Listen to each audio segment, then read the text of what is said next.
Šiandienos pamokslo tema – Jėzaus gundymas ir mūsų kova su pagundomis. Brangieji. Šiandien apmąstome Evangelijos pagal Matą 4 perskyrimą, eilutes nuo 1 iki 11, kuriuose skaitome apie Jėzaus gundymą dykumoje. Tai labai svarbus momentas ne tik Jėzaus gyvenime, bet ir mūsų tikėjimo kelyje. Šis pasakojimas atskleidžia, kaip šėtonas veikia, kaip jis vilioja žmogų, bet kartu parodo ir kaip mes galime jam pasipriešinti. Jėzus mums rodo, kad nors pagundos yra neišvengiamos, per jį mes galime jas įveikti. Evangelijos pasakojimas prasideda taip. Tuomet Jėzus buvo dvasios nuvestas į dykumą, kad būtų velnio gundomas.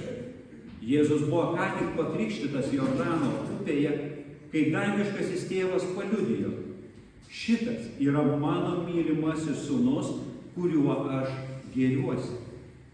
Atrodytų, kad po tokių žodžių ir po tokių įvykių turėtų sekti laiminga pabaiga, triumfo laikotarpis. Tačiau vietoj to Jėzus vedamas į dykumą, kur susiduria su gundymais ir šėtonu. Tai primena ir mūsų gyvenimą. Dažnai po ypatingų dvasinių patirčių ar Dievo artumo išgyvenimo ateina pagundas ir išbandymai. Tai neišvengiama mūsų kaip tikinčiųjų kelionė. Kartais mums atrodo, aš jau įtikėjau Dievu, dabar kelias man bus rožėmis klotas. Bet taip nėra. Jis pats, Jėzus, nebuvo nuo to apsaugotas, tai ir mes būsime gundami. Tačiau jis mums rodo, kaip įveikti šias kovas. Kokios tos kovos? Kokie tie gundymai? Mes girdėjome apie 3 gundymus, o tai yra 3 didžiausias mūsų silpnybės. Šėtonas gundo Jėzų 3 būdais, kurie atsispindi pagrindinėse mūsų gyvenimo akimirkose. Fiziniai poreikiai. Jei tu Dievo sūnus, liep, kad šie akmenys pavirstų duona. Po 40 dienų pasninko Jėzus buvo alkanas. Velnio siūlymas atrodo logiškas. Kas blogo? Pasisotinti. Tačiau čia slypi klasta. Velnis vilioja Jėzų naudoti savo dievišką galią panaudoti egoistiškai, nepaisant Dievo valios. Mūsų gyvenime šis gundymas pasireiškia per norą gyventi tik dėl savo poreikių, ieškoti greitų malonumų ir pamiršti dvasinį alkį. Jėzaus atsakymas: žmogus gyvas ne viena duona, bet kiekvienu žodžiu, kuris išeina iš Dievo lūpų, primena, kad svarbu yra ne vien kūno, bet ir dvasios maistas. Pasaulio šlovė ir galia. Jei tu Dievo sūnus, pulk žemyn. Velnis cituoja šventąjį raštą, bandydamas priversti Jėzų išbandyti Dievą. Tai gundymas ieškoti lengvų kelių į pripažinimą ir garbę. Reikalauti iš Dievo stebuklų pagal mūsų norus. Ir mes dažnai norime, kad Dievas veiktų pagal mūsų planus, kad duotų ženklų, įrodymų, jog jis yra su mumis. Tačiau Jėzus atsako: negundyk viešpaties savo Dievo. Jėzaus atsakas parodo, kad tikrasis tikėjimas nėra manipuliacija Dievu, bet pasitikėjimas juo. Ir galų gale materialūs turtai ir valdžia. Visą tai aš tau atiduosiu, jei parpuolęs pagarbinsi mane. Čia velnias siūlo Jėzui viso pasaulio galią mainais į garbinimą. Tai tiesioginis puolimas prieš Dievo vietą žmogaus gyvenime. Ir mes susidurime su pagunda rinktis materialinę sėkmę vietoj Dievo, siekti valdžios, prestižo, bet kokią kainą.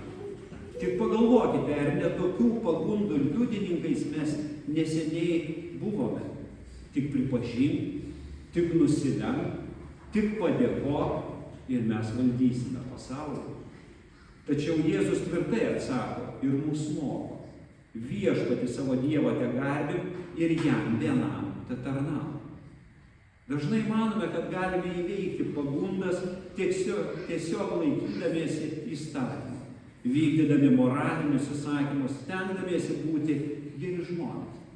Tačiau šventasis raštas aiškiai moko, kad įstatymas tik parodo mūsų nuodėmingumą. Tačiau įstatymas mūsų išgelbėti negali. Apaštalas Paulius rašo laiške Romiečiams, nes įstatymo darbais jo akivaizdoje nebus nuteisintas nė vienas žmogus.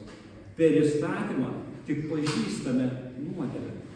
Tai reiškia, kad įstatymas mums reikalingas kaip veidrodis. Jis atskleidžia mūsų silpnumą, bet nesuteikia mums jėgų jį įveikti. Jei galėtume įveikti nuodėmę savo jėgomis, Kristus nebūtų turėjęs mirti ant kryžiaus. Tikroji mūsų viltis nėra mūsų pačių pastangos. Tikroji mūsų viltis tai Kristaus auka.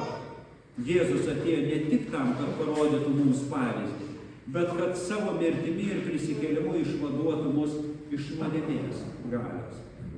Kai mes patys kovojame su pagundomis, dažnai pralaimime, bet kai pasitikime Jėzaus pergalę, jo malonė mus stiprina. Jis sako, pasaulyje jūs patirsite vargų, bet būkite drąsūs, aš nugalėjau pasaulį.